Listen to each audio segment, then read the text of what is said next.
Latest update చూస్తున్నాం. MLC కవితకు rows avenue కోర్టులో ఎదురు దెబ్బ తగిలింది. 7 రోజుల ఈడీ కస్టడీకి రౌస్ అవెన్యూ కోర్టు అనుమతించింది. ఈ నెల 23 వరకు ఈడీ కస్టడీకి కవిత వెళ్లారు.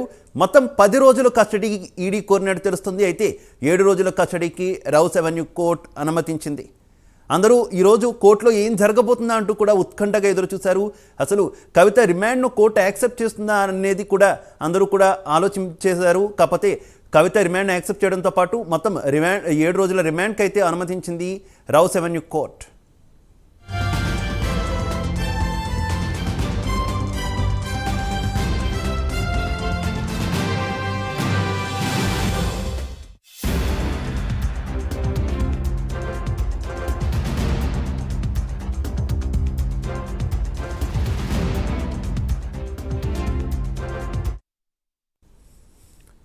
ఢిల్లీలోని రౌస్ అవెన్యూ కోర్టులో కవితకు ఎదురు దెబ్బ తగిలింది. నిన్న ఈడీ అధికారులు కవితను అరెస్ట్ చేసినటువంటి విషయం మనందరికీ తెలిసిందే.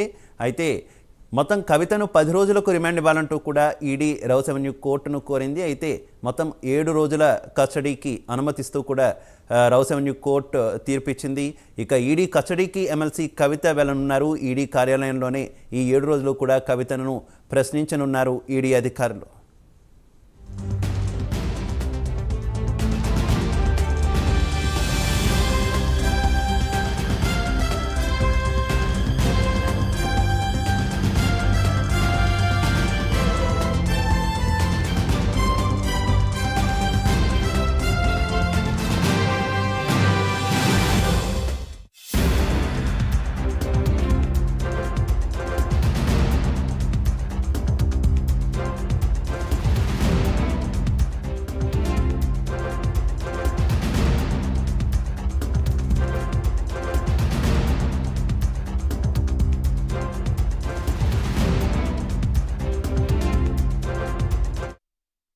ఈ నెల 23 వరకు ఈడీ కస్టడీకి అనుమతించింది రౌస్ అవెన్యూ కోర్టు. కవిత ఈ నెల 23 వరకు కూడా ఈడీ కస్టడీలో ఉన్నారు. మొత్తం 7 రోజుల పాటు ఈడీ కస్టడీకి రౌస్ అవెన్యూ కోర్టు అనుమతించింది.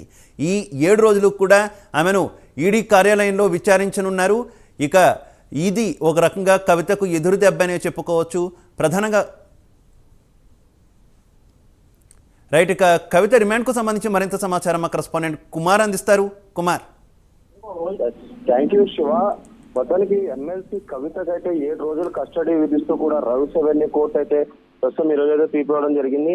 ఏదైతే ఈ నెల 23 వరకు కూడా ఈడీ కస్టడీలో అయితే కవిత ఉంటారు. అలాగే ఈడీ కార్యాలయంలో కవితను అయితే ఈడీ అధికారులు అయితే ప్రశ్నించనున్నారు. మొత్తానికి నిన్న ఉదయం ఢిల్లీ నుంచి హైదరాబాద్ వచ్చిన ఈడీ అధికారులు కవిత ఇంట్లో పూర్తిగా సోదం చేసిన తదనంతరం 5:20 నిమిషాల సమయంలోనే కవితను అయితే అరెస్ట్ చేయడం జరిగింది. అలాగే అరెస్ట్ చేసిన తర్వాత నేరుగా హైదరాబాద్ నుంచి నేరుగా ఢిల్లీ అయితే తీసుకెళ్ళడం జరిగింది. అలాగే ఢిల్లీలోని నిన్న రాత్రంతా కూడా ఈడీ కార్యాలయంలోనే ఉంచి అలాగే కవితకు వైద్య పరీక్షలు చేసి ఈ రోజు మధ్యాహ్నం ఏదైతే రౌస్ అవెన్యూ కోర్టులో అయితే కవితను అయితే హాజరుపరిచారు. మొత్తానికి ఏదైతే రౌస్ అవెన్యూ కోర్టు కూడా 7 రోజులు కస్టడీ విధిస్తూ కూడా కోర్టు అయితే ఆర్డర్లు అయితే పాస్ చేసింది. అలాగే ఈ నెల 23 వరకు కూడా ఈ కవిత ఈడీ కస్టడీలో ఉండనుంది. అలాగే ఈడీ అధికారులు కూడా ప్రస్తుతం కవితను అయితే ప్రశ్నించనున్నారు. మొత్తానికి ఇదే ఈడీ కార్యాలయంలోని మహిళను ఏదైతే ప్రశ్నించకూడదంటూ కూడా సుప్రీంకోర్టును అయితే కవిత ఆశ్రయించింది. అలాగే ఇదే నేపథ్యంలోనే ప్రస్తుతం ఈ నెల 19 ఈ కేసుకు సంబంధించి విచారణ అయితే చేపట్టాం. అలాగే ఈ నేపథ్యంలో ప్రస్తుతం నిన్న అధికారులు అయితే అరెస్ట్ చేసి తీసుకురావడంతో అదే ఈడీ కార్యాలయంలో ప్రస్తుతం కవితను అయితే 7 రోజుల పాటు ఈడీ అధికారులు అయితే ప్రశ్నిస్తున్నారు.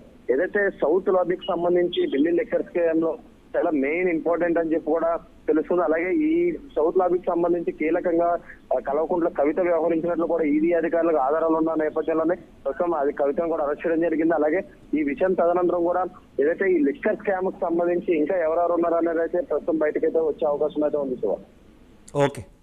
Okay, thank you.